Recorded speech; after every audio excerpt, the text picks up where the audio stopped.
Hope you're keeping safe and well and continuing to work hard through this lockdown.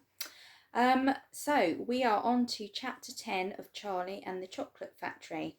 Now, in the last chapter, it was titled Grandpa Joe Takes a Gamble. And if you can remember, Grandpa Joe found his wallet and emptied all the coins out of it and got Charlie to go to the sweet shop and buy another bar of chocolate to see if they could win a golden ticket. But unfortunately, they were unlucky and they didn't get any golden ticket. Right, so we're moving on to chapter 10 now, and it's called The Family Begins to Starve. During the next 2 weeks, the weather turned very cold. First came the snow. It began very suddenly one morning just as Charlie Bucket was getting dressed for school. Standing by the window, he saw the huge flakes drifting slowly down out of an icy sky that was the colour of steel. By evening, it lay 4 feet deep around the tiny house, and Mr. Bucket had to dig a path from the front door to the road. After the snow, there came a freezing gale that blew for days and days without stopping, and oh, how bitter cold it was. Everything that Charlie touched seemed to be made of ice, and each time he stepped outside the door, the wind was like a knife in his cheek. Inside the house, little jets of freezing air came rushing in through the sides of the windows and under the doors, and there was no place to go to escape them. The 4 old ones lay silent and huddled in their bed, trying to keep the cold out of their bones. The excitement over the golden tickets had long since been forgotten. Nobody in the family had given a thought now to anything except the 2 vital problems of trying to keep warm and trying to get enough to eat. There's something about very cold weather that gives one an enormous appetite. Most of us find ourselves beginning to crave rich steaming stews ourselves, and hot apple pies, and all kinds of delicious warming dishes.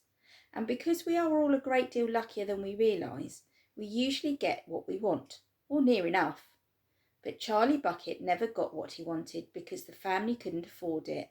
And as the cold weather went on, he became ravenously and desperately hungry.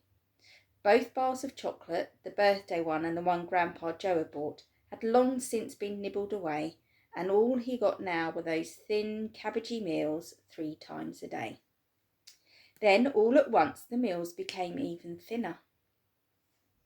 The reason for this was that the toothpaste factory, the place where Mr. Bucket worked, suddenly went bust and had to close down. Quickly, Mr. Bucket tried to get another job, but he had no luck. In the end, the only way in which he managed to earn a few pennies was by shoveling snow in the streets. But it wasn't enough to buy even a quarter of the food that 7 people needed. The situation became desperate. Breakfast was a single slice of bread for each person now, and lunch was maybe half a boiled potato. Slowly but surely, everybody in the house began to starve, and every day little Charlie Bucket, trudging through the snow on his way to school, would have to pass Mr. Willy Wonka's giant chocolate factory. And every day as he came near to it, he would lift his small pointed nose high in the air and sniff the wonderful sweet smell of melting chocolate. Sometimes he would stand motionless outside the gates for several minutes on end, taking deep swallowing breaths as though he was trying to eat the smell itself. "That child," said Grandpa Joe, poking his head up from under the blanket one icy morning, "that child has got to have more food.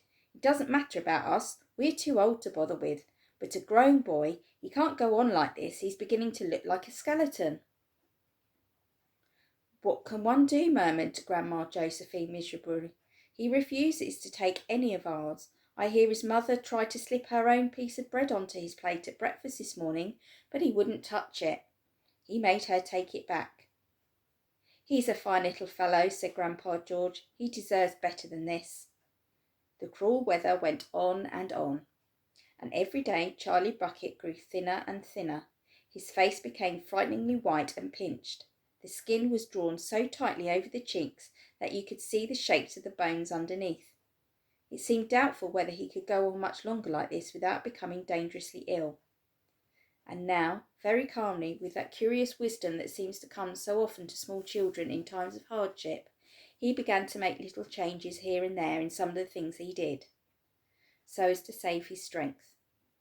In the mornings he left the house 10 minutes earlier so that he could walk slowly to school without ever having to run. He sat quietly in the classroom during break, resting himself, while the others rushed outdoors and threw snowballs and wrestled in the snow.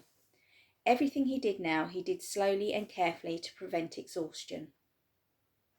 Then, one afternoon, walking back with the icy wind in his face, and incidentally feeling hungrier than he'd ever felt before, his eye was caught by something silvery lying in the gutter in the snow.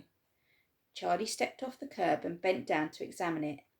Part of it was buried under the snow, but he saw at once what it was. It was a 50-pence piece. Quickly he looked around him. Had somebody just dropped it? No, that was impossible because of the way part of it was buried. Several people went hurrying past him on the pavement, their chins sunk deep into the collars of their coats, their feet crunching in the snow. None of them was searching for any money. None of them was taking the slightest notice of the small boy crouching in the gutter. Then was it his, this 50-pence? Could he have it? Carefully, Charlie pulled it out from under the snow. It was damp and dirty, but otherwise perfect. A whole 50-pence. He held it tightly between his shivering fingers, gazing down at it. It meant one thing to him at that moment, only one thing. It meant food. Automatically, Charlie turned and began moving towards the nearest shop. It was only 10 paces away. It was a newspaper and stationery shop, the kind that sells almost everything, including sweets and cigars. And what would he do? He whispered quickly to himself. He would buy one luscious bar of chocolate and eat it all up, every bit of it, right then and there. And the rest of the money he would take straight back home and give to his mother. And there you can see a picture of Charlie finding the 50-pence piece in the gutter. Okay, I hope you enjoyed that chapter.